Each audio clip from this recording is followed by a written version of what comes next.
Olá, queridos alunos e alunas. Eu me chamo Tiago Cavalcante e assumi a missão de ser o professor para concursos bancários de vocês. Quero trazer aulas aprofundadas, aulas da minha própria experiência, porque eu obtive um bom sucesso nos concursos bancários recentemente, cerca de um ano e meio atrás. Eu fui aprovado no concurso do Banco do Nordeste, um concurso muito concorrido, né? Com mais de 400 mil inscritos. E eu, graças a Deus, e ao meu esforço, ao meu empenho, obtive uma colocação muito boa, né, dentre os 50 primeiros colocados. E eu quero compartilhar com vocês aquilo que eu aprendi, a maneira que eu estudei, e poder ajudar vocês a conseguirem o seu objetivo, né? Vou fazer isso de maneira gratuita, porém, vou também disponibilizar posteriormente, ao término das playlists, vou disponibilizar a possibilidade de vocês comprarem apostilas. Apostilas que terão resumos, questões e um aprofundamento a mais, muito boas para o concurso de vocês. Então, vamos comigo aprender sobre as atualidades do mercado financeiro, que é uma matéria essencial para o concurso do Banco do Brasil, que é um concurso que muito em breve será aberto, né? E a aula 1 dessa matéria serão os bancos na era digital. Vamos comigo. Então, veja só. Inicialmente, nessa aula inaugural do curso, eu vou trazer conceitos básicos, sem muito aprofundamento, apenas para que possamos entender os pilares da matéria, tá? Isso é uma base, é uma introdução. Aqui eu não vou trazer o conteúdo totalmente aprofundado. A gente vai aprofundar durante o curso. E eu faço um compromisso com você de tratar todos os temas do edital, né? Tudo aquilo que é possível de ser cobrado em questões, para que no próximo concurso do Banco do Brasil você consiga fechar essa matéria, ter o 100% de acerto, né? Então vamos lá. Então vamos lá, gente, né? Nessa primeira parte, nesse primeiro tópico, vamos entender primeiramente o que seria essa era digital, tá? A era digital é importante para a gente compreender essa atualização dos bancos, né? O termo era digital, primeiramente, era vem de época, né? Nós temos, por exemplo, várias eras na civilização humana. Nós temos a era pré-histórica, era medieval, a era industrial, várias eras. A era digital nada mais é do que um período marcante em que vivemos, em que a tecnologia, a ciência, a indústria, a informação dominam, né? Essas coisas dominam, especialmente informação e tecnologia, né? Então, com tecnologia, com informação e tudo isso que acontece, essas mudanças, né, que a gente vê a todo momento, a inteligência artificial para um lado, novas máquinas para o outro, né, novas tecnologias o tempo todo, né? A gente vê todo momento coisa nova. Então, com isso tudo acontecendo, não é de se espantar que os bancos, né, as instituições financeiras também se atualizem, né? Então, com essas novas tecnologias, essa era digital, tudo se atualiza. Os bancos, as instituições financeiras, os meios de pagamento, né? As maneiras pelas quais as pessoas fazem comércio, né? Antigamente, tudo que você teria que comprar, que vender, você teria que ir numa feira, você teria que ir no mercado. Hoje, na comodidade da sua casa, você no celular faz seu pedido no mercado, né? Então, tudo isso também alterou os bancos, né? O Pix, que é o meio de pagamento instantâneo, que a gente vai falar mais na frente, né, um pouco dele, e todas as novas tecnologias são consequência dessa era digital, né? Dessa atualização da era digital. Vamos lá, as instituições financeiras na era digital. Nesse tópico eu quis trazer, primeiramente, vamos entender um pouco o que é uma instituição financeira, tá? Uma instituição financeira, tá aqui, opa. Uma instituição financeira seria o quê? comumente, o mais comum é considerar os bancos, né? Mas não só os bancos, também vários tipos de instituições, como corretora de ações, distribuidora de ações, seguradoras. Enfim, instituição financeira, você lembra daquilo que trabalha com dinheiro, né? Até mesmo os bancos digitais, aqueles bancos que você usa apenas no celular, Nubank, PicPay, né? Que você não sabe onde tem uma agência, porque não tem agência, né? São os bancos totalmente digitais. E aí, instituições financeiras são isso, lembre? E uma instituição que trabalha com dinheiro. Isso é uma instituição financeira, tá? E os bancos, né, as instituições financeiras sofreram muitas mudanças, como eu falei, por causa da criação de tantas tecnologias novas. Uma delas é que as pessoas utilizam, uma dessas mudanças, né, é que as pessoas utilizam cada vez menos os bancos físicos. Você vai em muitos bancos hoje em dia, exceção, claro que tem exceção, né? Caixa Econômica e alguns outros bancos, tem muita gente ainda, mas a maioria dos bancos hoje em dia não tem gente, né? A maioria do banco hoje em dia tem poucas pessoas. Isso é muito diferente de antigamente, que os bancos eram lotados, né? Porque tudo você tinha que fazer no banco. Pagar, receber, depositar, tudo era lá. Hoje não. Hoje você consegue, na acessibilidade do seu celular, do seu computador, fazer muitas outras atividades. Então é comum que os bancos reduzam o número de funcionários, né? É outra consequência também a redução do número de funcionários, número de pessoas trabalhando, porque a digitalização dos aplicativos estão cada vez mais dominantes. E também porque essa diminuição, né, por causa das tecnologias que permitem a acessibilidade onde você estiver, né? A acessibilidade à instituição financeira onde você estiver, tá? E a dependência cada vez menor dessas agências físicas, já que podemos fazer muitas atividades financeiras da maneira que a gente quiser, da forma que a gente quiser, rapidamente no nosso lar, tá? Uma observação importante é que a era digital mudou tanto os bancos que atualmente a gente está tampando aqui para vocês. Sim, atualmente há bancos totalmente digitais, o que era impensável antigamente, né? São os bancos digitais. Lembre-se, bancos digitais é um termo utilizado apenas para bancos 100% digitais. Então, quais são os bancos digitais que a gente conhece muito? PicPay, Nubank, né? Entre outros aí. Eu não conheço tantos porque eu não utilizo tanto banco digital, mas tem muitos, né? Agora, isso é diferente. Um banco, por exemplo, que tem um aplicativo, tá? Vamos lá, o Banco do Brasil tem um aplicativo. Ele é um banco digital? Não, porque ele também tem muitas agências, ele tem agências físicas, né?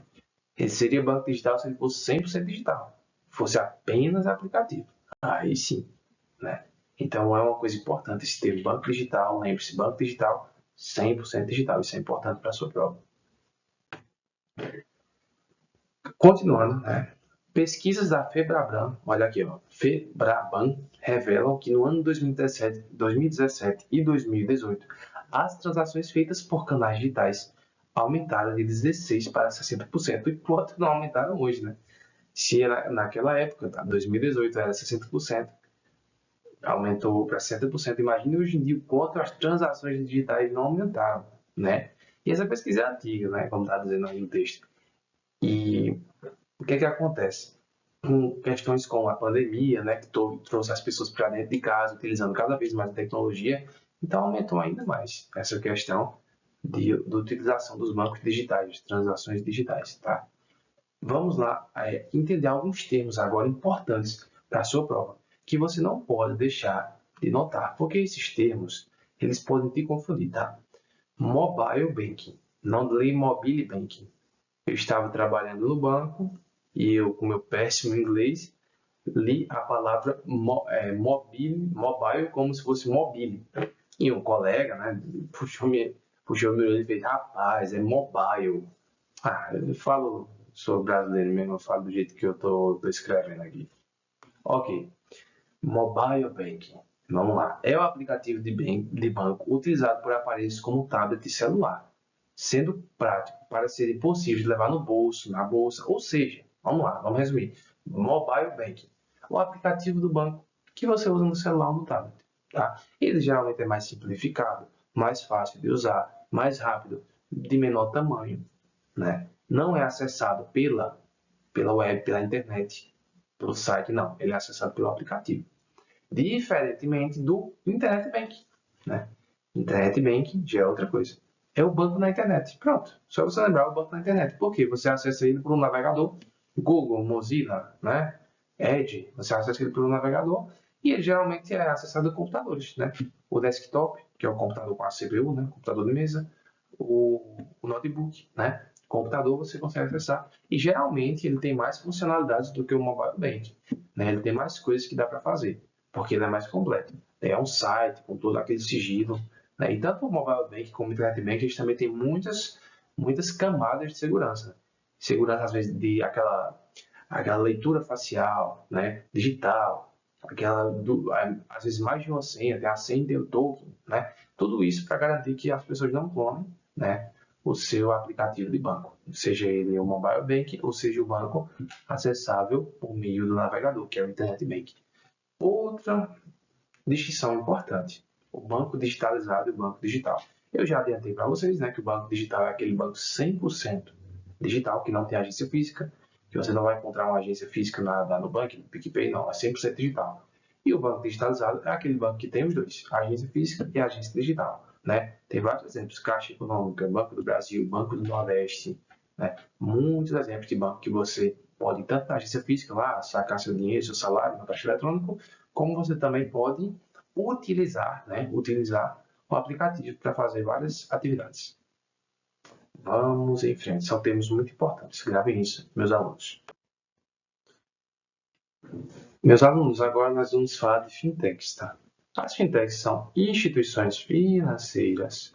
Você pode lembrar facilmente delas e entender elas também pelo nome. Fin vem de financeiro, tech, tecnologia. São instituições financeiras tecnológicas, né? Não possuem agências físicas, né? Porque são bancos, né? São bancos digitais. Mas o que diferencia as fintechs, esses bancos digitais, dos demais bancos? O que diferencia é o seguinte: as fintechs introduzem inovações no mercado ao tempo todo, tá? Sempre inovando, sempre trazendo novidades para o mercado, sempre trazendo coisas diferentes, tá?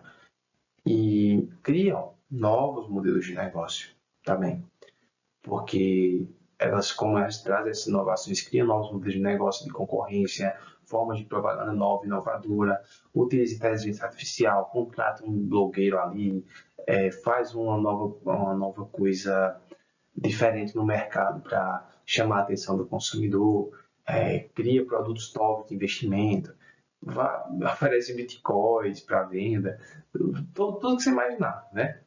E uma coisa interessante desse terceiro tópico é que as fintechs elas reduzem custos. Como assim? Já que elas não têm agência física, são bancos digitais, elas também não têm tanto gasto com funcionário, com conta de energia, conta de água, né? Conta de várias coisas aí, tributos, né? Reforma, não. Elas não têm nada disso. Elas de fato conseguem reduzir custos porque são só digitais. Você que gasta, né, o dinheiro para manter uma fintech, porque você que deixa o celular na tomada carregando. Então, de certa forma, você está mantendo a fintech funcionando. Ela te agradece, né? Então, essa redução de custos é interessante também, porque algumas fintechs, não todas, conseguem oferecer taxas menores para os consumidores, já conseguem reduzir os custos, né? Consegue ter menos gastos, elas também conseguem oferecer menores taxas. Algumas, porque tem outras que caem matando no pescoço do pobre do cliente, né? E aí vamos em frente. Elas também introduzem no mercado financeiro diversos produtos financeiros, aplicativos de gestão de gastos, plataforma de investimento, atendimento personalizado, tudo que é novo, tudo que é novidade, tudo que o jovem gosta, a fintech coloca para eles, tá? Mas cuidado, meus alunos. Fintech e banco digital não são a mesma coisa. Não são. Fintech é um gênero que engloba os bancos digitais, ou seja, é um gênero maior. Todo banco digital é uma fintech. Mas nem toda fintech é banco digital. Como assim? Pois há fintechs que não são organizadas na forma de banco, né? A fintech que não é organizada na forma de um banco, é uma corretora, é outro tipo de coisa, não é um banco, tá? Então você imaginar aqui um círculo, né? Você imaginar aqui fintech. Fintech é o gênero, tá? E o banco digital é apenas um tipo de fintech. Simples, né? Pronto. Vamos em frente. né? Uma observação importante. Não se preocupe demais com a distinção entre banco digital e fintech. Algumas questões trazem esses termos como sinônimos, tá? Mas quando a questão trouxer para diferenciar, você também vai conseguir compreender, porque você é meu aluno. Você é meu aluno, você é minha aluna, já conseguiu compreender. Vamos em frente.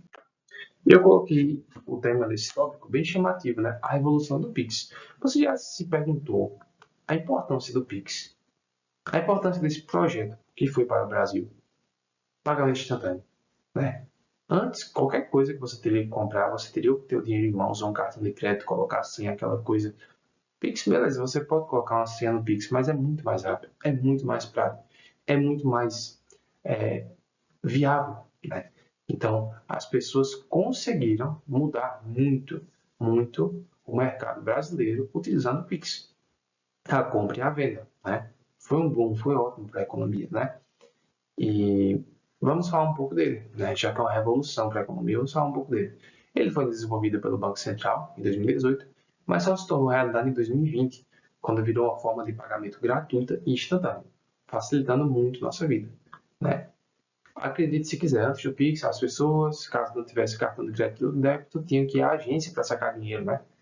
Tinha que ir na agência sacar para poder comprar, né? Isso era na pré-história, né? Na pré-história, né? Ainda fazem isso, mas é raramente. Hoje em dia é tudo Pix, né? E tinha algumas coisas, problemas e gastos que demandavam antes do Pix, né?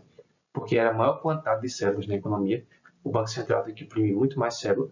E impressão de cédula, por incrível que pareça, não é de graça, né? O país gasta com isso. As pessoas estão sempre, a economia está sempre girando, girando, gerando renda, gerando dinheiro para gastar com os gastos públicos. E a impressão de dinheiro é mais um gasto público, né? E isso pesa no bolso de quem?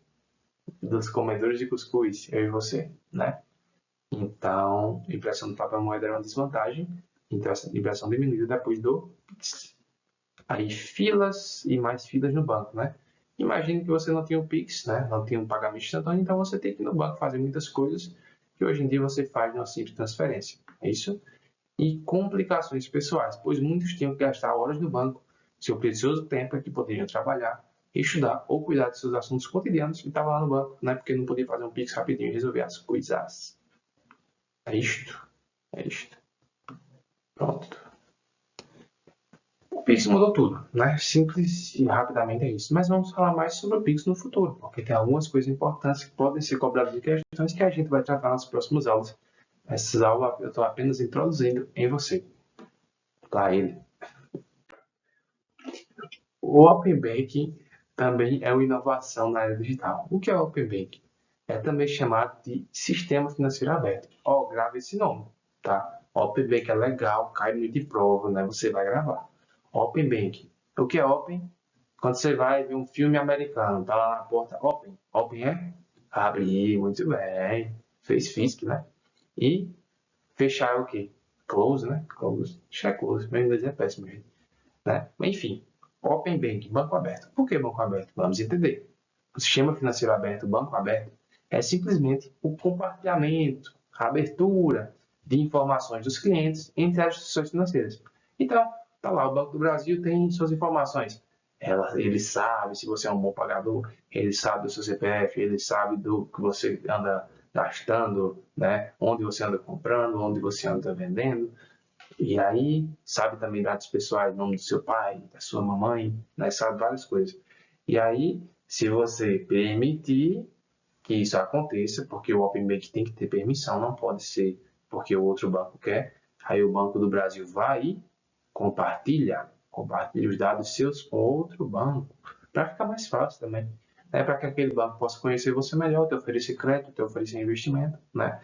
Então, para você não ficar preenchendo todas as suas informações em cada banco que você fizer conta, porque hoje em dia a galera tem um 300 bancos, né? Eu sou um desses, eu tenho conta em muito banco. E aí, para não ficar preenchendo um e outro, eu vou e permito, ó, Banco do Brasil, pode compartilhar minhas informações com o Banco Nordeste. Ó, Banco Nordeste, pode compartilhar minhas informações com a Caixa. E assim vai. É como se fosse uma grande rede, né? Se ligando, um telefone sem fio, né? Aquele telefone que você brincava quando era criança. Acho que você brincou disso.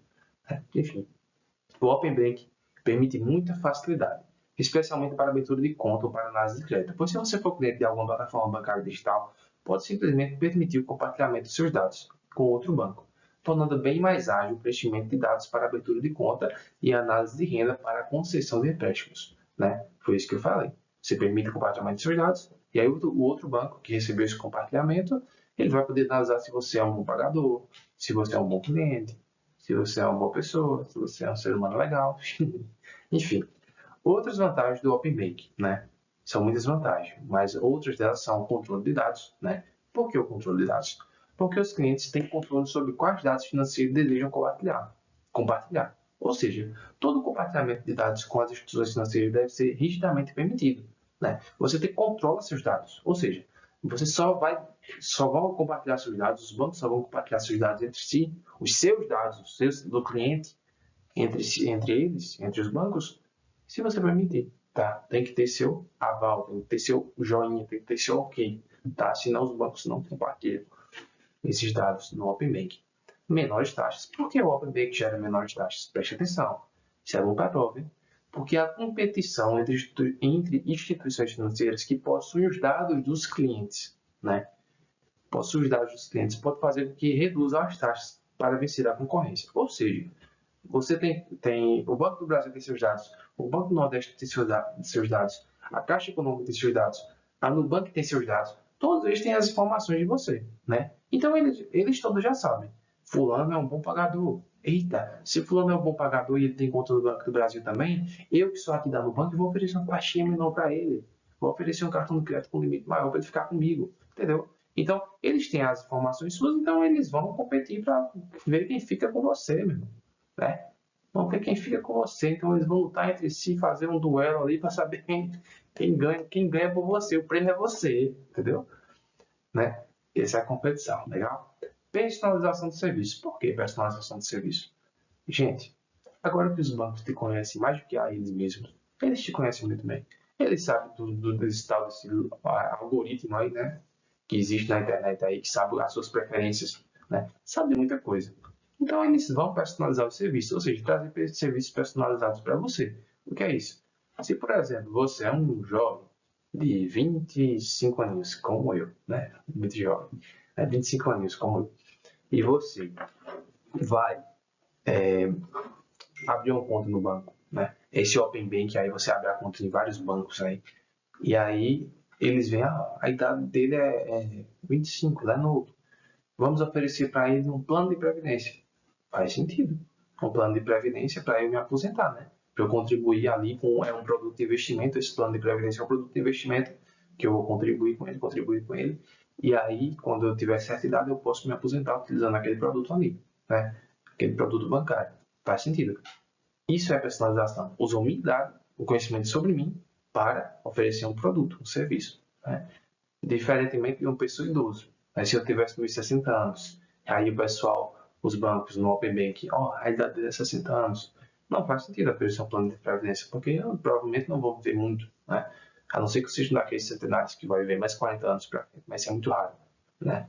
Então, o que seria bom? Vamos oferecer para ele ali um consignado para ele usar a aposentadoria dele, né? Para ele pagar com a aposentadoria dele, o consignado, né? Entendeu? Personalização do serviço. Quanto mais se conhece o cliente, mais se personaliza os serviços. Preste atenção agora, porque isso aqui, meu amigo, isso aqui é o que o edital do Banco do Brasil mais pediu, né? Para a gente entender as vantagens da era digital, dos bancos digitais, dos bancos digitalizados, as vantagens e a gente vai ver as desvantagens também. Isso aqui você tem que entender muito bem, porque pode ser questão de prova. Tudo aqui pode ser questão de prova, mas especialmente, tá? Primeiro, a agilidade no atendimento. Essa é uma das vantagens, né, da era digital. Por que a agilidade do atendimento? Porque hoje, por causa das tecnologias presentes nos bancos digitalizados, bancos digitais, Pix, Internet Banking, Mobile Banking, Open Finance, nós podemos acessar serviços de modo instantâneo. Tá? Uma transferência bancária que antigamente demandava ir na agência, enfrentar filas e esperar longos períodos, agora é feita em segundos. Então, agilidade no atendimento. Outra vantagem da era digital, controle financeiro. Com acesso instantâneo às saldos e extratos, se tornou muito mais simples planejar a vida financeira.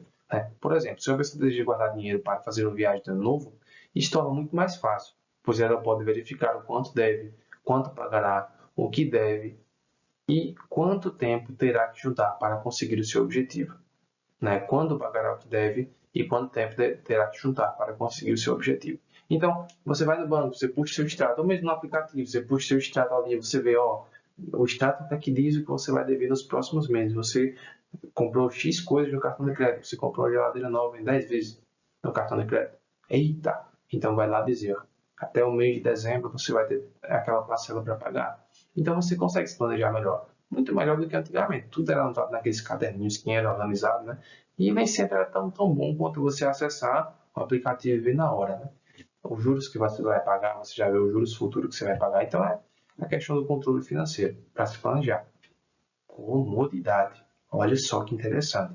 Os pagamentos sem sair de casa e as transferências instantâneas tornaram a vida financeira muito mais cômoda e simples do que era antes da digitalização dos bancos. Comodidade mesmo. Você está aí, acorda a hora que você quiser, você vai lá e acessa o aplicativo, né, do seu banco, faz o Pix, pede aquele iFood de café da manhã. O cara pedir café da manhã para. E iFood é muita preguiça, né? Acontece. Enfim, comodidade. Comodidade. Né? Vamos em frente. Desafios, desvantagens, dificuldades da área digital. Tá? Quais são os desafios e as dificuldades da área digital? Aumentar as vendas. Por que aumentar as vendas?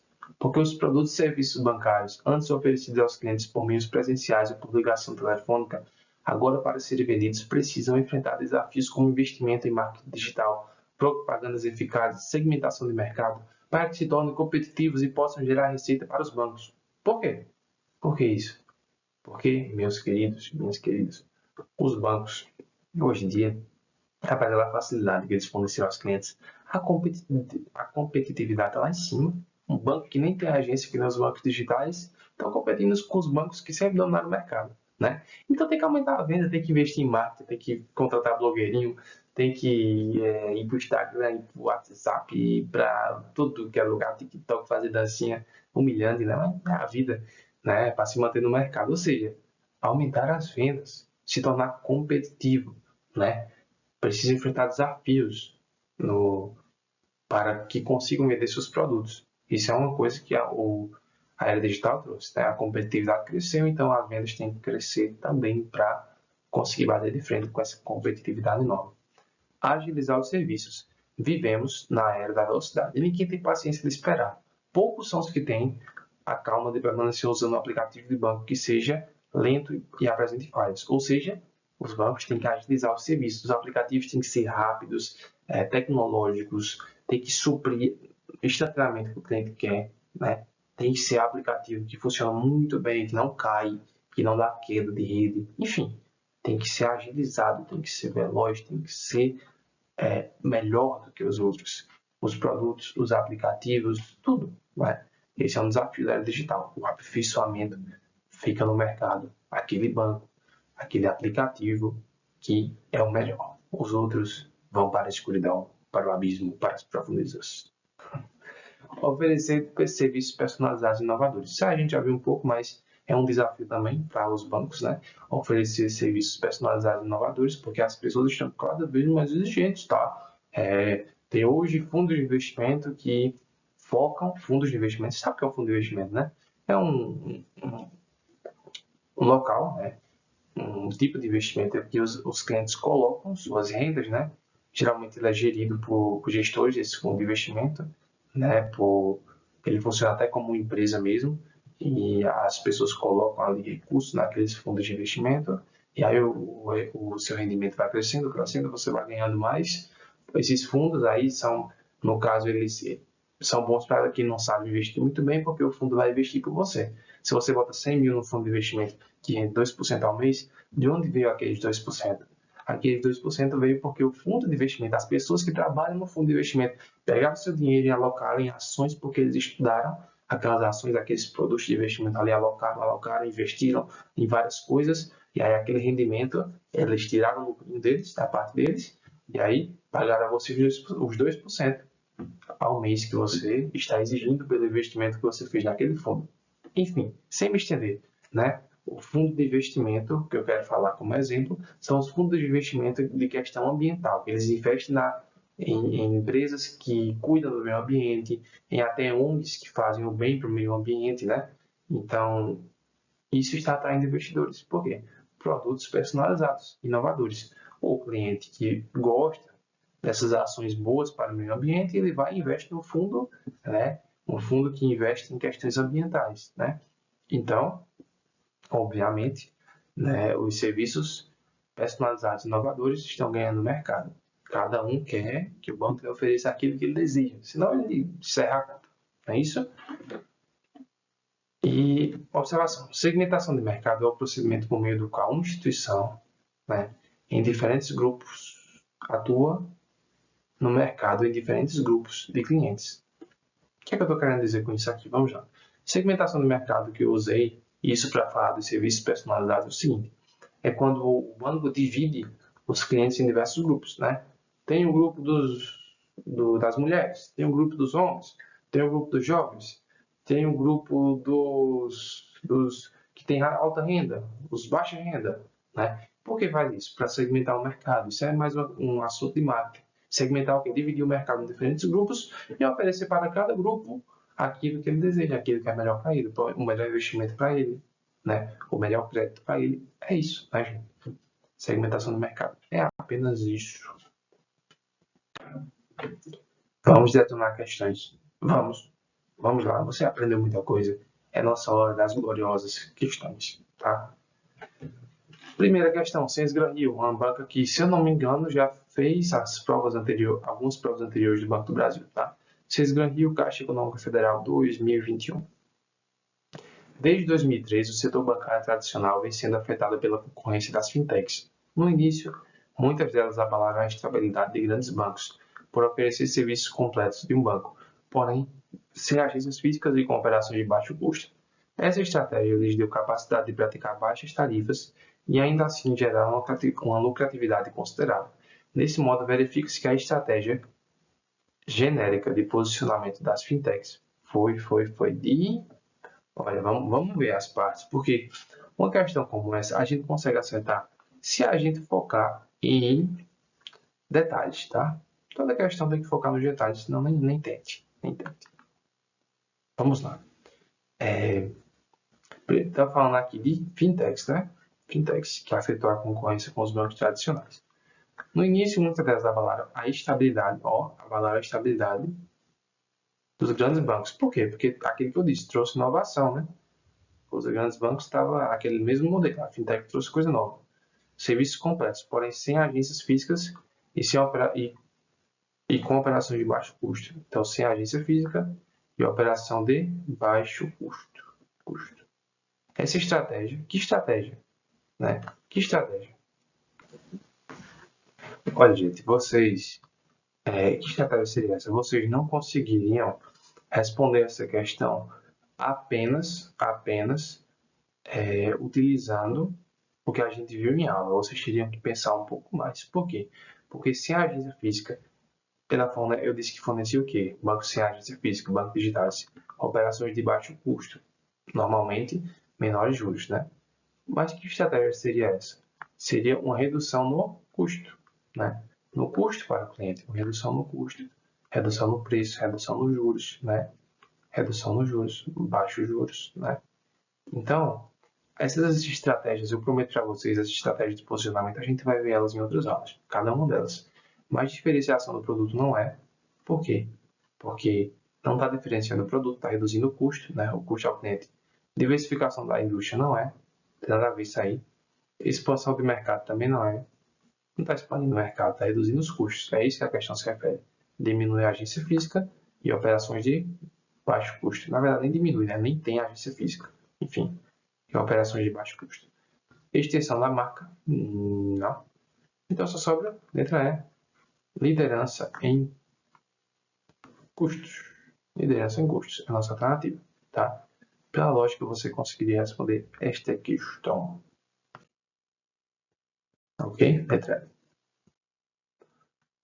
Segunda questão. A respeito dos meios de pagamento, vamos lá. Julgue os itens a seguir.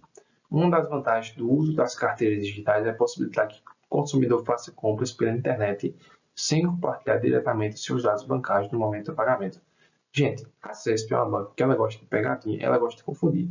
Mas se você caminhar utilizando a verdade, a lógica, o mais correto, você consegue matar as questões da CESP. É muito difícil uma CESP fazer uma prova do Banco do Brasil. É muito difícil, mas se acontecer, você também já vai estar preparado. Vamos lá. Carteira digital, né? Você utilizar os bancos digitais, né? Você utilizar os meios de pagamento digital, cartão de crédito, né? E outros, Pix, aí o que for. Você utilizar eles para fazer compras, você vai utilizar para fazer compras. Você consegue utilizar sem compartilhar diretamente os dados bancários? Consegue. Consegue sim. Oxi, é a coisa mais fácil do mundo. Gera um QR Code lá, tá? Um QR Code, você vai no site, gera um QR Code bonito, tá, poxa. Enfim, gera o QR Code. Gera o QR Code, você vai lá no site e faz o pagamento sem compartilhar nenhum dado bancário, né? Sem compartilhar nenhum dado bancário. Então é possível sim, né? Hoje em dia você consegue. Questão certa. É utilizar meios de pagamento digital aí sem compartilhar seus dados bancários. Questão fácil da puxa, né? Mas pega muita gente porque tem medo, né? Tem que ir pela verdade e isso é meio doido. Gabarito certo. Vamos agora para a terceira questão. Qual é a principal característica dos bancos exclusivamente digitais? Bancos exclusivamente digitais, ó. O que é um banco exclusivamente digital que a questão trouxe? A questão do Banco do Brasil. Veja, gente, Banco do Brasil, que a gente está estudando, tá vendo que cai? Essa questão de banco digital. Banco digital, que é um banco digital, gente, relógio 1, 2, 3, 4, 5, 6, 7, 8, 9, 10. Banco digital é o banco que tem apenas agências, não tem agências físicas, né? Ele tem apenas o meio digital. Banco digital, apenas o meio digital, apenas computadores celulares, não tem agência física. No máximo que ele tem é aqueles caixas 24 horas, que nem é dele, né? É vários bancos juntos. Eita, celular bonito, meu Deus, vai apagar isso aqui. Desculpa aí, gente. Enfim, vamos lá. A principal característica dos bancos exclusivamente digitais é que eles ofertam produtos e serviços por meio digital. É uma grande característica. Mas será que é a principal, a principal característica? A oferta de serviço por meio da agência bancária, nada disso, gente. A gente viu que o Banco Digital não oferta serviço por meio da agência bancária, não. A oferta de todos os serviços operados pelo Banco Múltiplo, a gente viu que não é isso aí, não. Porque pode ser que ofereça coisa de Banco Múltiplo, que é um banco que tem vários tipos de serviço, mas não é a característica principal. A ausência de operações com moeda estrangeira, não. O Banco Digital às vezes vende até dólar, não é? E cobrança de taxas similares às cobradas pelos bancos tradicionais? Não. A gente viu que o banco digital geralmente tem taxas menores do que os bancos tradicionais. Então, só nos sobra a letra A, oferta de serviços e produtos digitais. Eita, como eu estou marcando o X corretamente, eu estou me adaptando, gente, a essa mesa digitalizadora. Não sei se vocês perceberam, mas eu estou. Mas eu vou conseguir. Vocês vão conseguir passar no concurso e eu vou conseguir vencer essa mesa. Gabarito letra A, ok? Vamos em frente. Questão 4. IABES, Instituto Rio Branco. Né? Os bancos digitais são uma tendência recente do mercado bancário mundial e brasileiro. Essa tendência acentuou-se com a pandemia do Covid-19, aumentando a adesão de clientes e instituições a esse formato. Considerando seus conhecimentos acerca de banco digital, julgue os itens a seguir. Uma das características dos bancos digitais é a isenção de acompanhamento regulatório pelo Banco Central do Brasil. Gente, você tem que olhar para uma questão dessa e dizer eu rio na cara do perigo. Né? Porque, meu irmão, essa questão é tranquila demais. Né?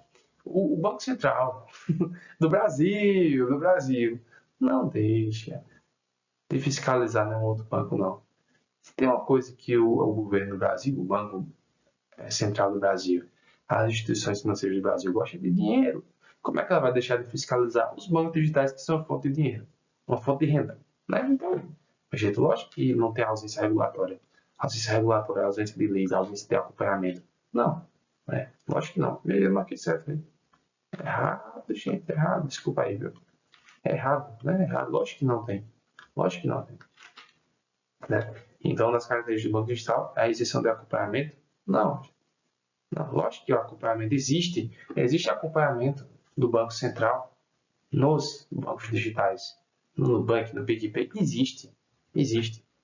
O Banco Digital, o Banco Central vai colocar leis para os bancos digitais seguirem, leis, normas, várias coisas. Gabarito errado. Questão de número 5. Um token físico, essa é maior, viu? Um token físico, no contexto de transações bancárias, é um dispositivo, é do Banco do Brasil, essa questão às vezes ganhou. Vamos lá. Token físico no contexto de transações bancárias é um dispositivo eletrônico que possui um botão de ativação e um pequeno visor. O token permite gerar senhas aleatórias temporárias e numéricas, por exemplo, de 6 dígitos. Essa senha é utilizada para dar mais segurança às transações bancárias realizadas via internet. No passado, os bancos comerciais disponibilizavam esse pequeno dispositivo aos seus clientes, de modo que pudesse ser fixado a um chaveiro. Mais recentemente, nos últimos 10 anos, esses dispositivos foram sendo gradativamente substituídos. A questão está falando aqui dos antigos tokens físicos. Token nada mais é do que um aparelhinho antigo que utilizava para gerar uma senha que a pessoa, que o cliente, na posse daquela senha, acessava sua conta bancária para que ninguém mais tivesse aquela senha gerada automaticamente e trouxesse mais segurança. Mas hoje em dia temos o token digital. O que seria esse token digital? É bem diferente. Quer dizer, a ideia é a mesma, mas é diferente porque ele é um sistema, é um sisteminha que existe no aplicativo bancário, no mobile banking, no internet banking, que gera essa senha temporária, aleatória aí, que dá mais segurança ao banco, ao cliente. Aí ainda falar melhor do token depois, tá? Não é uma coisa que tem que se debruçar muito, mas a gente vai falar melhor sobre ele depois. Mas enfim, a ideia dele é justamente isso, ser uma senha adicional. Você tem a sua senha e o token é uma senha adicional que dá mais segurança, tá? Vamos responder a questão. O que é que está perguntando sobre esse token? Vamos lá. Esse token é um dispositivo que continua, letra A, é um dispositivo que continua com apenas essa funcionalidade, porém um pouco maior, mas que ainda assim cabe no bolso da camisa? Não. O token não cabe no bolso da camisa, né? Ele não é mais um dispositivo físico, ele agora é digital. Como eu falei, é um sistema integrado no próprio mobile banking ou internet banking. É um aplicativo de cada banco instalado e configurado no celular do correntista? Interessante. É um porta-moeda eletrônico? Não é físico, não é porta-moeda. É um cartão de crédito? Não. É um sensor específico para capturar impressões digitais, nada de impressão digital. Só sobra a letra B, de bola. Beleza? É nossa alternativa. Que o token é um aplicativozinho dentro de cada banco digital, né? Cada aplicativo de banco tem o seu token. É isto, gabarito letra B de bola. E como eu vou fazer em todas as aulas, se acostume desde já, tá? Eu vou fazer a mensagem final. Essa mensagem final que eu quero trazer hoje é a seguinte. Você tem que dividir o seu estudo em ciclos, tá? Imagine, né, que você vai fazer academia todos os dias, todo santo dia, 8 horas por dia. Quanto tempo você aguenta? Você não aguenta a semana, né? Você pode até ser um super-humano aí que aguenta muito tempo, mas isso é pra gente muito diferente, muito gente obcecada, nem faz bem, né? A gente sabe, passar 8 horas do dia na academia, pelo amor de Deus, né?